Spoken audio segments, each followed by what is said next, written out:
Assalamu alaikum. Today we learn gerund. What is gerund? A gerund is a verbal noun verb plus ing, usually ending in a ing that functions as a noun within the sentence.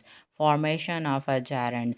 It is formed by taking the present participle verb plus ing of a verb, the form of verb that ends in ing, and using it as a noun. For example, the gerund form of a run is running. Examples of a gerund. Reading is a great way to relax. Here, gerund reading is used as a subject. I enjoy swimming in the pool.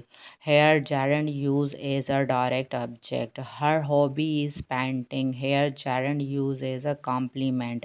List of some common gerunds: cooking, eating, painting, dancing, swimming, writing, shopping, jogging, crying, singing.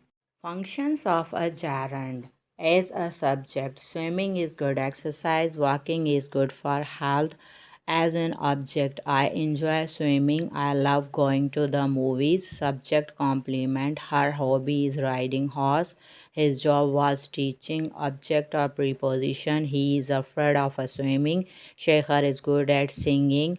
After possessive pronoun and noun, I appreciate your helping me. She is crazy about my singing. Thank you.